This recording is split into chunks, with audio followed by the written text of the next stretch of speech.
Praise the Lord. സ്വർഗീയ സന്ദേശം എന്ന പ്രോഗ്രാമിലേക്ക് എല്ലാവർക്കും സ്വാഗതം.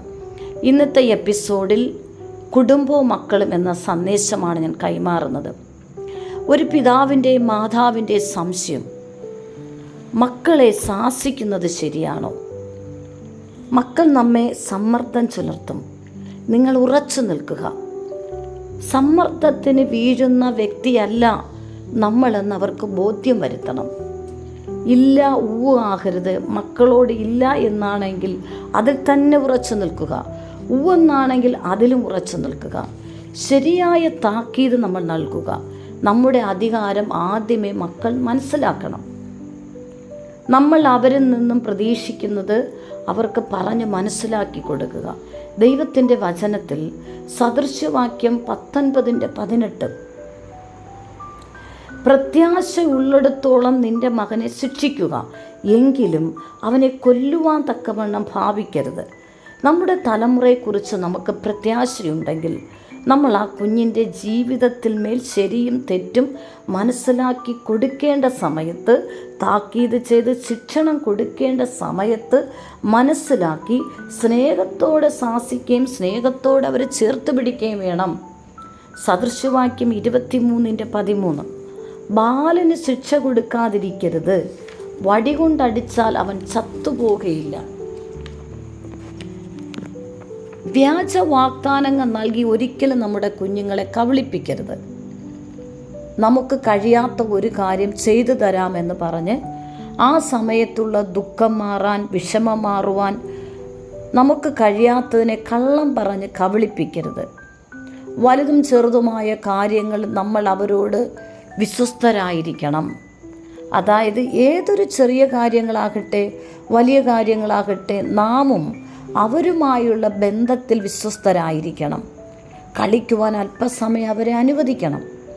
എല്ലാ മേഖലയിലും കുഞ്ഞുങ്ങളോട് ബന്ധനം എന്ന് പറഞ്ഞ്, അതായത് എല്ലാം തെറ്റ് എന്ന് ചൂണ്ടിക്കാണിച്ച് നമ്മൾ അവരെ ഭയത്തിലേക്ക് വലിച്ചിടരുത്.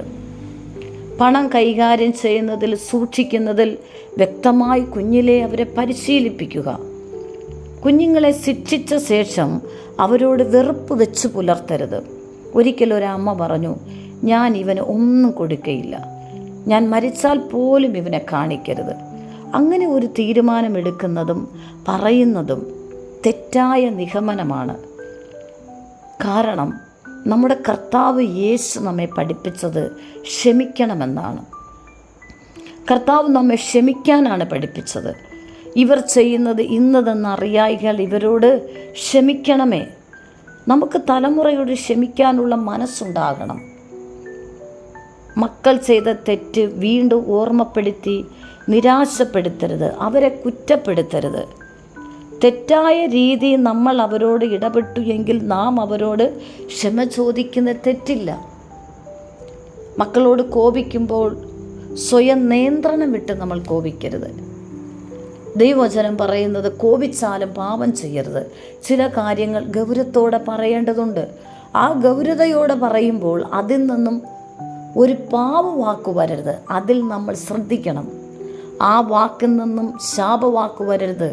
ആ വാക്കിൽ നിന്നും മൃഗങ്ങളുടെ പേര് ഉച്ചരിച്ച് നമ്മുടെ കുഞ്ഞുങ്ങളെ ശപിക്കരുത്. ആ വാക്കിൽ നിന്ന് നമ്മൾ തന്നെ ശാപവാക്ക് പറയരുത്. ഏത് ശിക്ഷയും തൽക്കാലം സന്തോഷകരമല്ല, ദുഃഖകരമത്രേ എന്ന് തോന്നും. പിന്നത്തതിലോ അതിനാൽ അഭ്യാസം വന്നവർക്കും നീതി എന്ന സമാധാന ഫലം ലഭിക്കും. എബ്രായർ ലേഖനം 12:11. ശിക്ഷിക്കേണ്ട സമയത്തും താക്കീത് കൊടുക്കേണ്ട സമയത്തും നമുക്ക് തോന്നും ശിക്ഷിച്ചത് സന്തോഷമല്ല, അത് ദുഃഖമായി പോയല്ലോ. പ്രിയ മാതാപിതാക്കളെ, ശിക്ഷ കൊടുക്കേണ്ട സമയത്ത് കൊടുത്താൽ പിന്നീട് അതിൽ നിന്നും അഭ്യാസനം ലഭിക്കുക മാത്രമല്ല, അത് ആ തലമുറയ്ക്ക് അനുഗ്രഹമായി തീരും. ശരിയായ വഴി അവർക്ക് ലഭിക്കും. ക്രിസ്തുവിൻ്റെ വഴി അവർക്ക് ലഭിക്കും.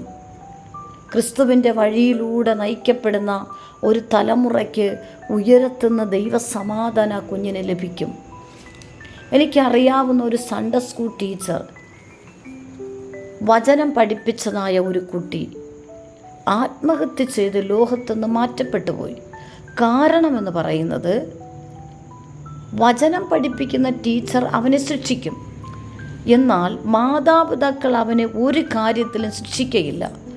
വഴക്ക് പറയില്ല, ശരിയും തെറ്റും പറഞ്ഞു കൊടുക്കില്ല. മറ്റുള്ളവർ തൻ്റെ കുഞ്ഞുങ്ങളെ വഴക്ക് പറഞ്ഞാൽ അവർക്കിഷ്ടപ്പെടില്ല. എന്നാൽ അവൻ വളർന്നപ്പോൾ അവൻ ചെയ്തൊരു വലിയ തെറ്റ്, മാതാപിതാക്കൾ ചെറുതായി ഒരു വഴക്ക് പറഞ്ഞപ്പോൾ അവനത് സഹിക്കാൻ കഴിഞ്ഞില്ല.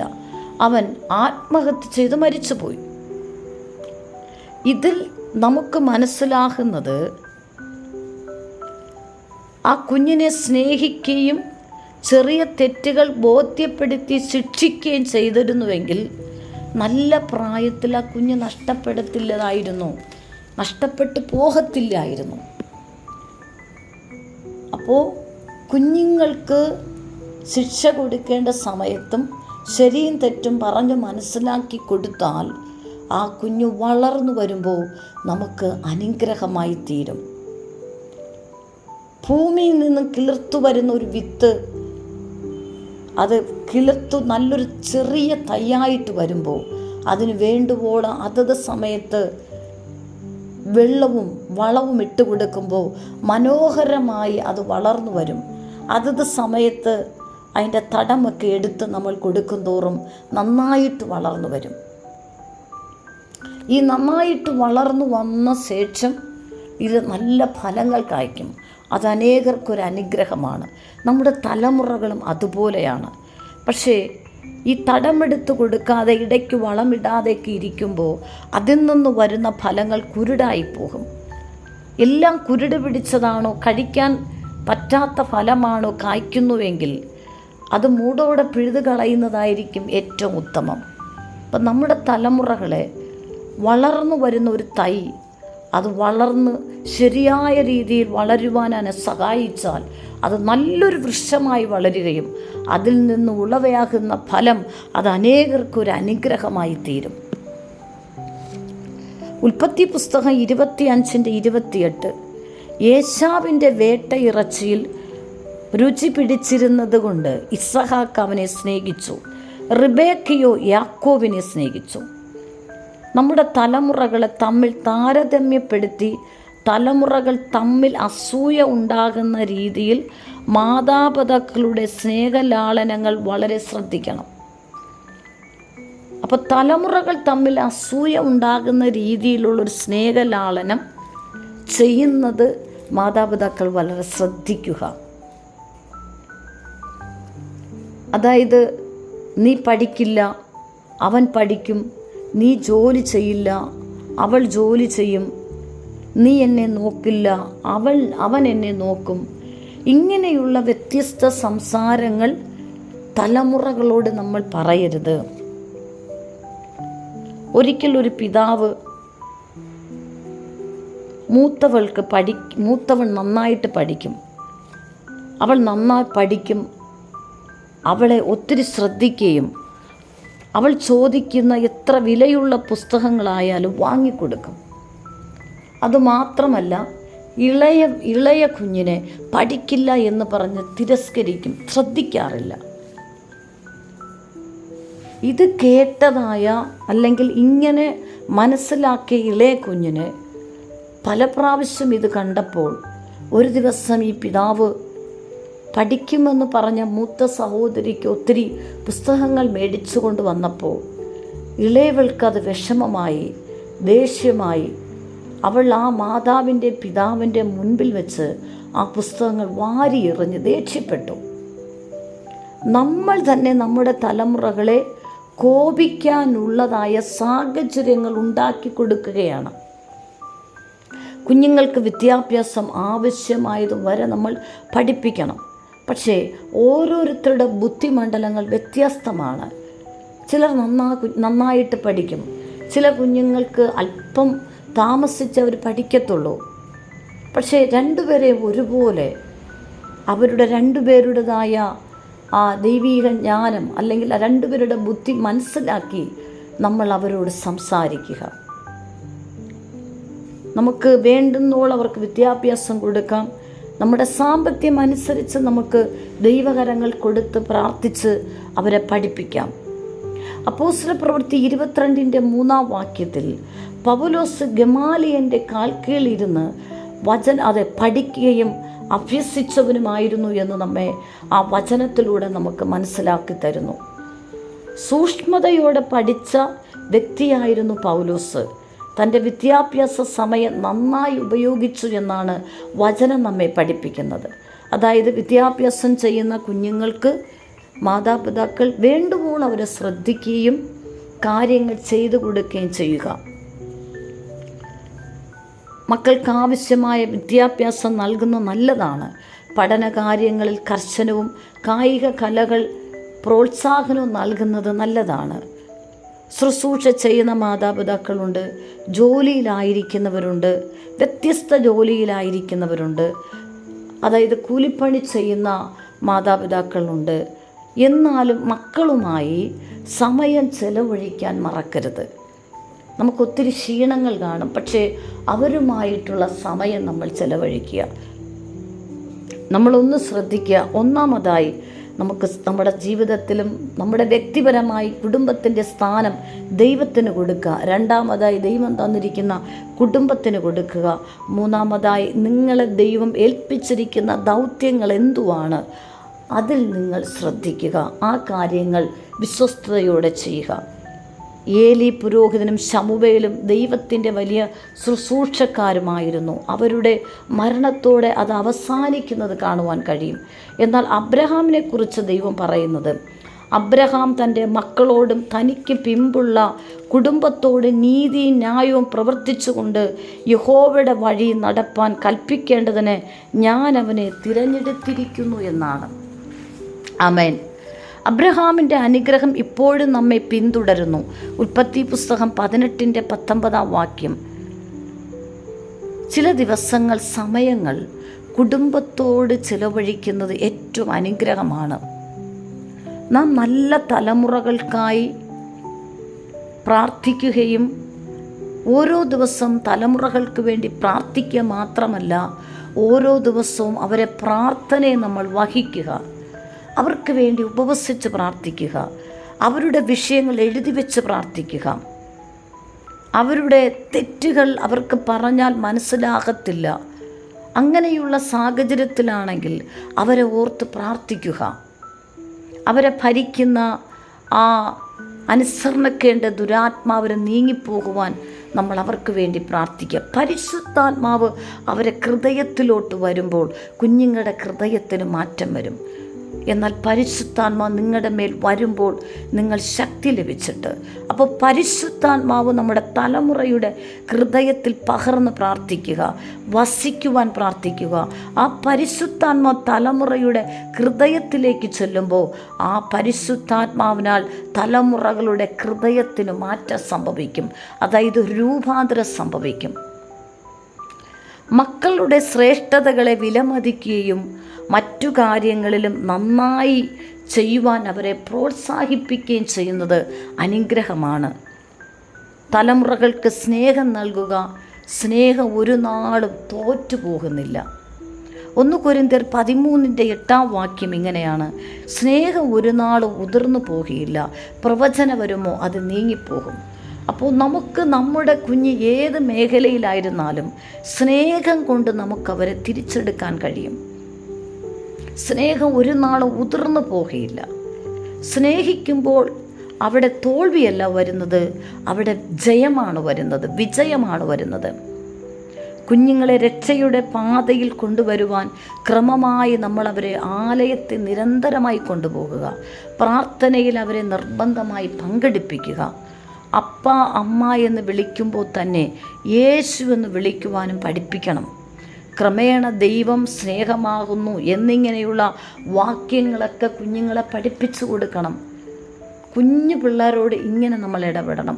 മുതിർന്നു കഴിയുമ്പോഴും അവർക്ക് വചനങ്ങൾ പറഞ്ഞു കൊടുക്കുകയും ദൈവകാര്യങ്ങൾ പറഞ്ഞു കൊടുക്കുകയും അവരെ വിശ്വാസം വർദ്ധിക്കുന്ന നല്ല സാക്ഷ്യങ്ങൾക്ക് അവർ കേൾക്കാൻ നമ്മൾ സംസാരിക്കണം. അവരുടെ ജീവിതത്തിൽ എന്താവശ്യമുണ്ടെങ്കിലും യുവജനങ്ങളോടാകട്ടെ കൗമാരക്കാരോടാകട്ടെ പറയണം, യേശുവിനോട് പ്രാർത്ഥിക്കുവാൻ പറയണം. അവർ ചോദിക്കുന്നതെല്ലാം നമ്മൾ എടുത്തു കൊടുക്കാതെ യേശുവാണ് നമുക്ക് നൽകുന്നത്. നീ യേശുവിനോട് പ്രാർത്ഥിക്ക്. നീ ഒരു ദിവസം ഉപവസിച്ച് പ്രാർത്ഥിക്കു കുഞ്ഞെ. സ്നേഹത്തോടെ നമ്മൾ അവരെ പറഞ്ഞ് മനസ്സിലാക്കുമ്പോൾ അവരത് അനുസരിപ്പാൻ തയ്യാറാകും. 2-3 വയസ്സാകുന്ന കുഞ്ഞുങ്ങൾക്ക് വചനത്തിൽ അവരെ ശ്രദ്ധ തിരിപ്പിക്കുക. 2 തീമോഥെയോസ് 3:15 നീ പഠിച്ചും നിശ്ചയം പ്രാപിച്ചും ഇരിക്കുന്നത് നിലനിൽക്കുക.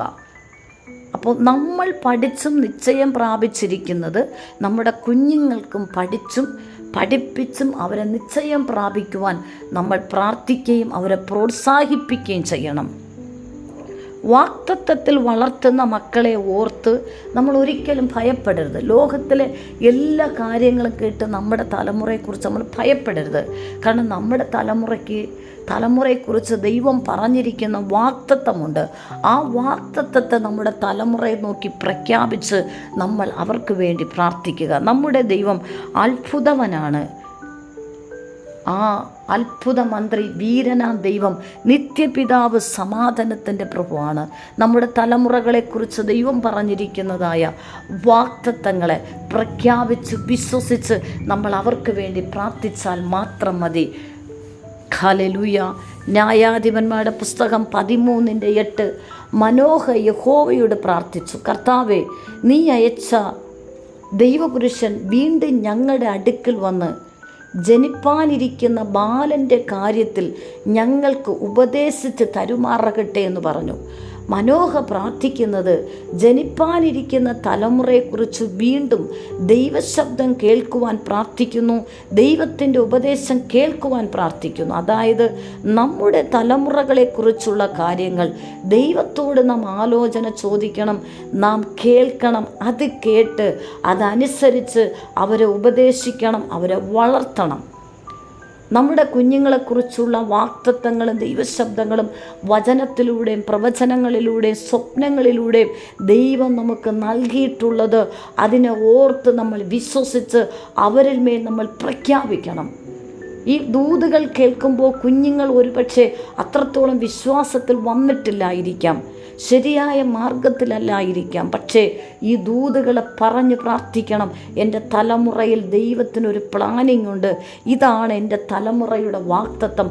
നമ്മളത് പ്രഖ്യാപിക്കുമ്പോൾ ആ കുഞ്ഞുങ്ങൾ പരിശുദ്ധാത്മാവിൻ്റെ നിയോഗപ്രകാരം ദൈവാത്മാവ് അവരെ ക്രിസ്തുവിൻ്റെ വഴിയിലേക്ക് വഴി നടത്തും.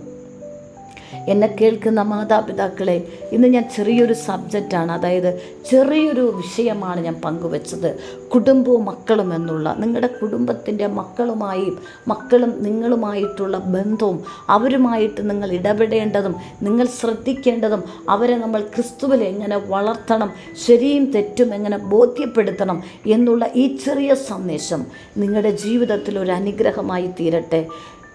ദൈവത്തിൽ ആശ്രയം വെച്ച് ദൈവം നിങ്ങളെ ഏൽപ്പിച്ചിരിക്കുന്ന തലമുറകളെയും കുടുംബത്തെയും ദൈവകരങ്ങൾ ഏൽപ്പിച്ച് പ്രാർത്ഥിക്കുവാനും സമർപ്പിക്കുവാനും അപ്രകാരം ഒരു ക്രിസ്തീയ കുടുംബ ജീവിതം നമ്മുടെ തലമുറകളെ ദൈവപാതയിൽ വളർത്തി പ്രത്യാശയിലേക്ക് വളർത്തി വാക്തത്വത്തിൽ കൊണ്ടെത്തിക്കുവാൻ ദൈവം നിങ്ങളുടെ കരങ്ങളിൽ അവകാശമായി നൽകിയിരിക്കുന്ന തലമുറയ്ക്ക് വേണ്ടി പ്രാർത്ഥിക്കുക. അവർക്ക് നിങ്ങൾ ഉത്തരവാദിത്വമുള്ളവരായും നിങ്ങളെ ഏൽപ്പിച്ച ദൗത്യം നിറപടിയായി ചെയ്യുവാൻ പരിശുദ്ധാത്മാവിനോട് ദൈവത്തോട് പ്രാർത്ഥിച്ച് നിങ്ങളുടെ തലമുറകളെ ദൈവകരങ്ങൾ കൊടുക്കുക.